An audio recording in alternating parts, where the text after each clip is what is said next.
সুপ্রিয় শিক্ষার্থী বন্ধুরা, গুরুকুল অনলাইন লার্নিং নেটওয়ার্কে তোমাদের সবাইকে স্বাগতম। আমাদের আজকের আলোচনার বিষয় নবম দশম শ্রেণীর বাংলা প্রথম পত্র। তোমাদের সাথে ইনস্ট্রাক্টর হিসেবে আছি আমি সাইম রুম্মান।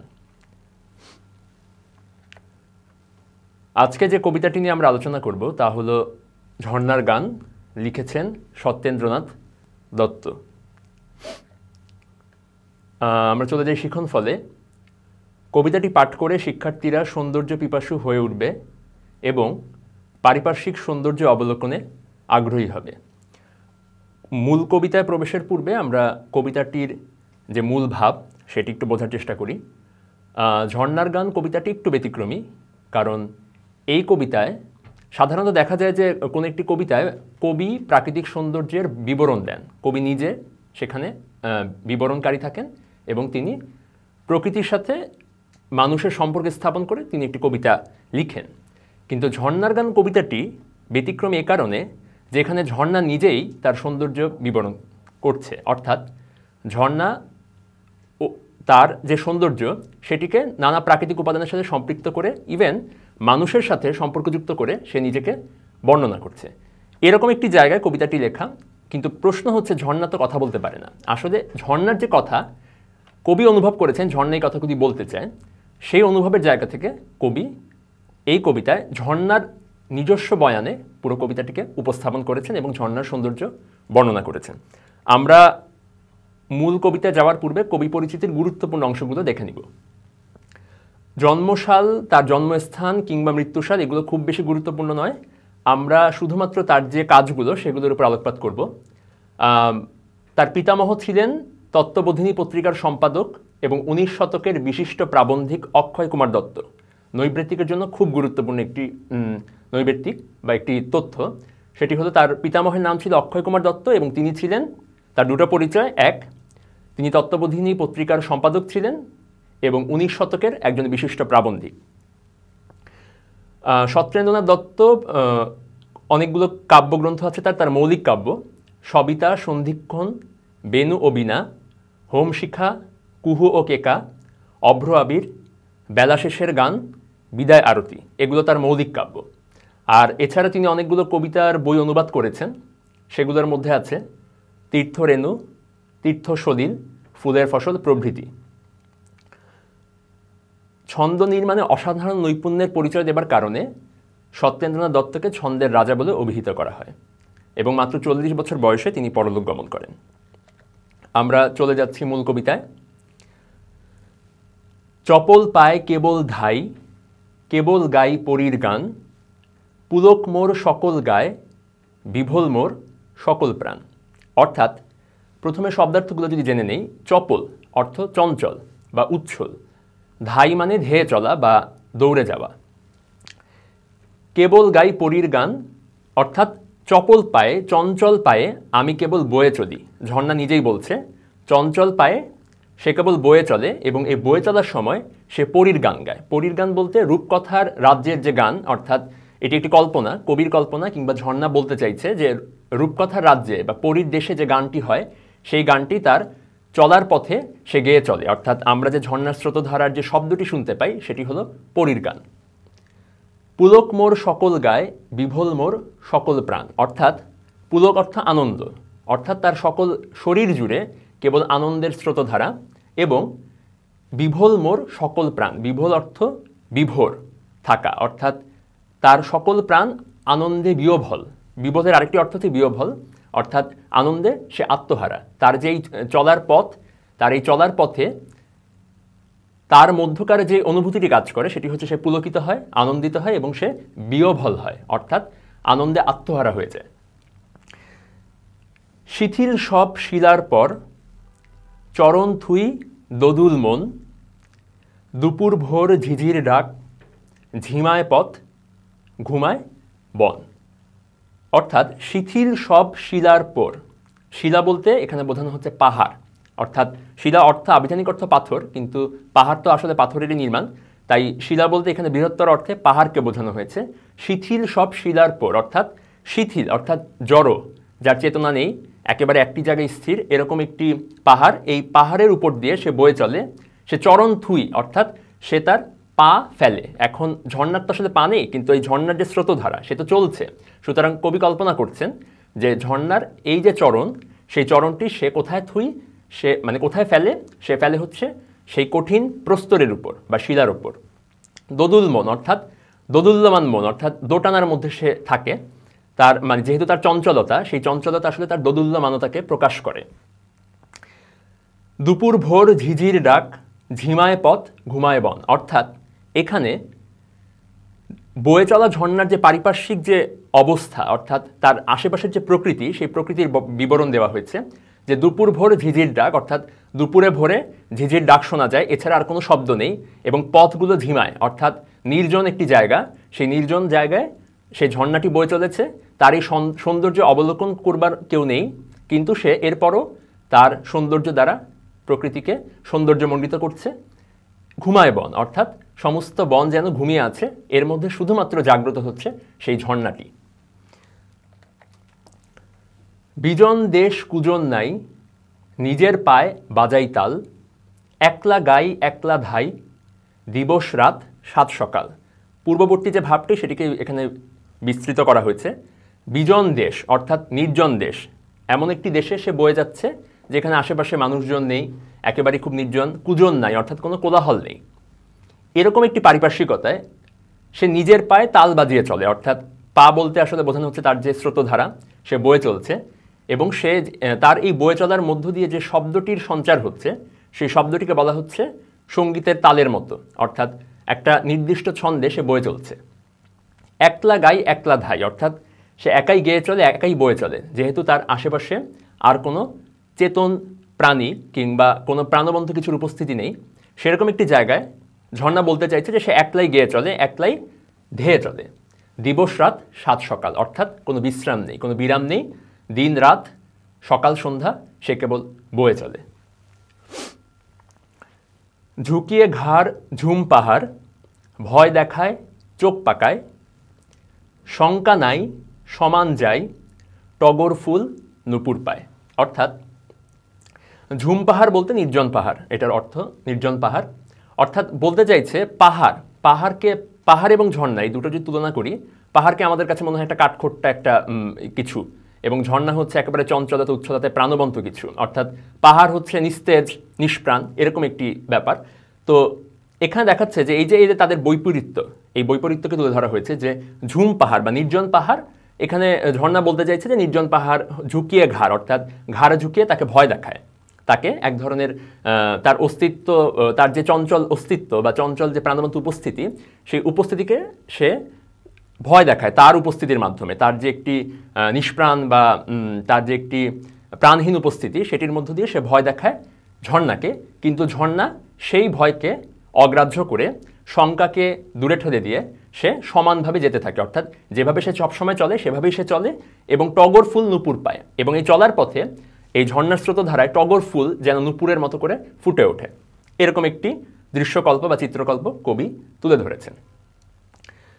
কোন গিরির হিম ললাট ঘামলো মোর উদ্ভবে, কোন পরীর টুটলো হাড় কোন নাচের উৎসবে। অর্থাৎ সে জানে না কোথা থেকে তার উৎপত্তি। কোনো একটা গিরির বরফ ভেঙে সে হয়তো উদ্ভব হয়েছে বা তার উৎপত্তি হয়েছে, কিংবা তার এই স্রোতধারাটি হয়তো কোনো পরীর টুটে যাওয়া হাড়ের মতো বয়ে চলেছে। অর্থাৎ যখন গলা থেকে হাড় খুলে যায় তখন সেটা যেভাবে গলা থেকে নিঃসৃত হয়, ঠিক সেইভাবে ঝর্ণাও নিঃসৃত হচ্ছে যেন কোনো পরীর টুটে যাওয়া হাড়ের মতো। কোন নাচের উৎসবে, কোনো একটা নাচের উৎসবে কোনো পরীর টুটে যাওয়া হাড়ের মতো সে বয়ে চলেছে। খেয়াল নাই রে ভাই পাইনি তার সংবাদী, ধাই লীলায় খিলখিলাই বুলবুলির বলসাদি। অর্থাৎ এসবে তার কোনো খেয়াল নেই, তার উদ্ভব কোত্থেকে, সে কিভাবে বয়ে চলেছে এসবে তার খেয়াল নেই, বরং সে তার মতো করে বয়ে চলেছে কোনো কিছু সংবাদ না নিয়েই। ধাই লীলায় খিলখিলাই অর্থাৎ লীলায় মত্ত হয়ে সে বয়ে চলেছে। খিলখিলাই বলতে তার বয়ে চলার শব্দকে বলা হচ্ছে খিলখিল হাসির মতো। বুলবুলির বলসাদি অর্থাৎ বুলবুলি যে পাখি, সেই পাখির যে বোল বা সেই পাখির যে ডাক, সেই ডাকের মতো তার ঝর্ণার স্রোতধারা শব্দটি আমাদের কানে এসে বাজে। বন ঝাউয়ের ঝোপগুলায় কালসারের দল চড়ে, শিং শিলায় শিলার গায়ে ডালচিনির রং ধরে। অর্থাৎ এবার পারিপার্শ্বিক সৌন্দর্যের কথা বলা হচ্ছে, যে ঝর্ণার পারিপার্শ্বিকতা যেটা, সেটা কেমন। সেটি হলো বনঝাউয়ের ঝোপগুলায়, অর্থাৎ বনঝাউ বনের যে ঝোপ, সেই ঝোপে কালসারের দল চড়ে। অর্থাৎ কালসার হচ্ছে শিংওয়ালা হরিণ।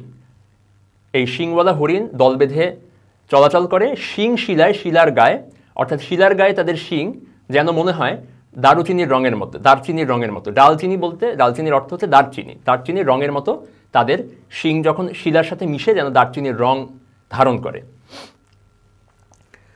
ঝাঁপিয়ে যাই লাফিয়ে ধাই, দুলিয়ে যাই অচল ঠাট, নাড়িয়ে যাই বাড়িয়ে যাই, টিলার গায়ে ডালিম ফাট। ঝাঁপিয়ে যাই লাফিয়ে ধাই, অর্থাৎ সে লাফিয়ে লাফিয়ে চলছে, এরকম একটি দৃশ্যকল্প। দুলিয়ে যাই অচল ঠাট, অর্থাৎ তার যে ঠাট বা তার যে হাবভাব, সেই হাবভাবটি অচল থাকে, অর্থাৎ পরিবর্তন হয় না, সেভাবেই সে বয়ে চলে। নাড়িয়ে যাই বাড়িয়ে যাই, টিলার গায়ে ডালিম ফাট, অর্থাৎ তার এই চলার পথে টিলার গায়ের যে ডালিম, সে ডালিম ফেটে যাচ্ছে, কিন্তু তারপরও সে তার স্রোতধারা অব্যাহত রাখে। শালিক সুখ বুলায় মুখ, থল ঝাঝির মখমলে, জরির জাল আংরা খায়, অঙ্গমোর ঝলমলে। শালিক সুখ, সুখ হচ্ছে টিয়া পাখি, অর্থাৎ শালিক টিয়া পাখি তারা এসে মুখ বুলায় ঝর্ণার যে পানি, সেই পানিটি তারা পান করে যখন, তখন বলা যাচ্ছে ওটাকে মুখ বুলানোর মতো। থল ঝাঁঝির মকমলে, থল মানে স্থল, ঝাঁঝি মানে শ্যাওলা, মকমল মানে মসৃণ কাপড়, নরম কাপড়। অর্থাৎ এই যে ঝর্ণার স্রোতধারা, সেই স্রোতধারাটি কবির কল্পনায় মখমল বা নরম কাপড়, মসৃণ কাপড়ের মতো, এবং সেই মসৃণ কাপড়ে থল ঝাঁঝির মকমল, অর্থাৎ শ্যাওলার, স্থলের যে শ্যাওলা, সেই শ্যাওলার একটি মকমলের মতো, একটা মসৃণ কাপড়ের মতো, যেই কাপড়ে মুখ বুলায় হচ্ছে শালিক এবং টিয়া পাখি। জরির জাল আংরা খায়, অঙ্গমোর ঝলমলে, অর্থাৎ ঝর্ণা যখন বয়ে চলে তখন কবির কাছে মনে হচ্ছে এটা একটি আলখেল্লার মতো, যে আলখেল্লায় অনেকগুলো জড়ি, এবং আমরা জানি কোনো একটি কাপড়ে যখন জড়ি থাকে সেই কাপড়টি অনেক ঝলমলে দেখায়। এ কারণে বলা হচ্ছে যে অঙ্গমোর ঝলমলে, অর্থাৎ এই যে বয়ে চলা পানি, সেই পানি একটি আলখেল্লার মতো বয়ে চলেছে, এবং এই পুরো আলখেল্লায় অসংখ্য জড়ি, যেই জড়িটা তার অঙ্গকে ঝলমলে কিংবা অঙ্গকে আরও বেশি সৌন্দর্যমণ্ডিত করে তুলছে। নিম্নে ধাই শুনতে পাই ফটিক জল হাত ছেকে, কণ্ঠাতেই তৃষ্ণাজার নিকনা সেই পাক ছেকে। অর্থাৎ ঝর্ণা বলছে সে নিম্নে যতই নিচে যাচ্ছে ততই সে শুনতে পাচ্ছে ফটিক জল। এখন ফটিক জল, এই যে আমরা দেখতে পাচ্ছি একটা ইনভার্টেড কমার ভিতরে, সেটি হলো এক ধরনের পাখি যাকে বলা হয় চাতক পাখি। সেই চাতক পাখি যখন ডাকে তখন সেই ডাকটি শোনায় ফটিক জল ফটিক জল ফটিক জল, এরকম একটি শব্দ শোনা যায়। অনেক সময় হয় না যে বউ কথা কয় পাখি, যেরকম যখন ডাকে তখন মনে হয় যে বউ কথা কয়, বউ কথা কয়, বারবার সে এই বাক্যটি বলছে। সেরকম চাতক পাখি সে যত ঝর্ণা নিচে যায় তত সে শুনতে পায় চাতক পাখি ফটিক জল বলে ডাকছে। কণ্ঠাতেই তৃষ্ণাজার, অর্থাৎ যেহেতু ফটিক জল, এখানে জলের কথা বলা আছে, পানি, তার মানে এখানে বলতে যাচ্ছে কবি যে কণ্ঠতেই তৃষ্ণাজার, অর্থাৎ যার ডাকের মধ্যেই তৃষ্ণার কথা বা পিপাসার কথা, সে পাক ছেকে, অর্থাৎ এই কর্দম ছেকে বা কাদা ছেকে সে সেই পানিটি গ্রহণ করে তৃষ্ণা নিবারণ করুক। গরজ যার জল স্যাচার, পাত কুয়ায় যাক না সেই, সুন্দরের তৃষ্ণা যার আমরা ধাই তার আসে। শেষ লাইনটি একটু কেটে গিয়েছে, দুঃখিত। গরজ যার জল সেচার, পাত কুয়ায় যাক না সেই, অর্থাৎ যার কেবল জল সেচা বা জল সংগ্রহ করার ইচ্ছা বা গরজ, সে কুয়ায় গিয়ে সেটা সংগ্রহ করুক। সুন্দরের তৃষ্ণা যার আমরা ধাই তার আসেই, অর্থাৎ ঝর্ণা বলতে চাইছে কেবল পানির তৃষ্ণা নিবারণের জন্য যারা আসে তাদেরকে তারা চায় না, বরং যার সৌন্দর্যের তৃষ্ণা আছে, অর্থাৎ যে সৌন্দর্য অবলোকন করে নিজের সুন্দরের প্রতি যে তৃষ্ণা সেটি নিবারণ করতে চায়, তার আশেপাশেই তারা বয়ে চলতে চায়, অর্থাৎ তারা তার আশাতেই বসে আছে, তার আশাতেই তারা বয়ে চলে। তার খোঁজেই বিরাম নেই বিলাই তান তরল শ্লোক, চকর চায় চন্দ্রমায় আমরা চাই মুগ্ধ চোখ, অর্থাৎ তার খোঁজে বিরাম নেই, তার খোঁজে আমাদের কোনো বিশ্রাম নেই। আমরা তান তরল শ্লোক, তান হচ্ছে সুর, তরল শ্লোক বলতে হালকা চালের কবিতা, আমরা এরকম সুর এবং হালকা চালের কবিতা বিলিয়ে যাই আমাদের অস্তিত্বের মধ্য দিয়ে, আমাদের বই চলার মধ্য দিয়ে। চকর চায় চন্দ্রমায়, চকর হচ্ছে একটা কাল্পনিক পাখি। কবির মতে এই পাখিটি চাঁদের আলো পান করে। তো চকর যেভাবে চন্দ্রমায় চায়, অর্থাৎ চাঁদের আলোর দিকে তাকিয়ে থাকে চকর পাখিটি, কাল্পনিক পাখি, ঠিক সেভাবে ঝর্ণা চায় এরকম একটি মুগ্ধ চোখ। ঠিক যেই মুগ্ধ চোখে চকর চাঁদের দিকে তাকিয়ে থাকে, ঠিক একই মুগ্ধ চোখে যেন ঝর্ণার দিকে তাকিয়ে থাকে, এরকম চোখ তারা চায়। চপল পায় কেবল ধাই, উপল ঘায় দি ঝিলিক, দুল দুলাই মন ভোলাই, ঝিল মিলাই দিকবিদিক। অর্থাৎ চঞ্চল পায়ে আমরা কেবল বয়ে চলি, চপল পায় কেবল ধাই, উপল ঘায় দি ঝিলিক, অর্থাৎ পাথরের আঘাতে, উপল মানে পাথর বা পাহাড়, পাথরের আঘাতে আমরা ঝিলিক দেই, দুল দুলাই মন ভোলাই, এবং আমরা দুলে দুলে আমাদের পারিপার্শ্বিকতার কিংবা যারা আমাদেরকে অবলোকন করে তাদের মনকে ভোলানোর চেষ্টা করি, ঝিলমিলাই দিক বিদিক, এবং আমরা চারদিক প্রকম্পিত করে বা চারদিককে আলোকিত করে আমরা ঝিলমিলাই অর্থাৎ ঝলমল করি। তো মোটামুটি এই কবিতার সারসংক্ষেপ ছিল এটি। আমরা প্রত্যেকটা লাইন ধরে বোঝবার চেষ্টা করলাম। কবিতাটি প্রথমে পড়তে একটু কষ্ট লাগে, কাঠখোট্টা লাগে তার শব্দ চয়নের কারণে, বা যে শব্দগুলো ব্যবহার করা হয়েছে অনেকগুলোই আমাদের নিত্য প্রয়োজনীয় যে শব্দগুলো আমরা ব্যবহার করি সেগুলো নয়। তো আমরা যদি মোটামুটি শব্দার্থ বুঝে কবিতাটি পাঠ করতে পারি, তাহলে কবিতাটির যে মূল ভাবটি সেটি অনুধাবন করতে সমর্থ হব। তো সবাইকে অসংখ্য ধন্যবাদ। আজকের এই ভিডিওটি এই পর্যন্তই। কারো কোনো প্রশ্ন কিংবা মন্তব্য থাকলে কমেন্ট বক্সে জানাতে পারো। ধন্যবাদ সবাইকে।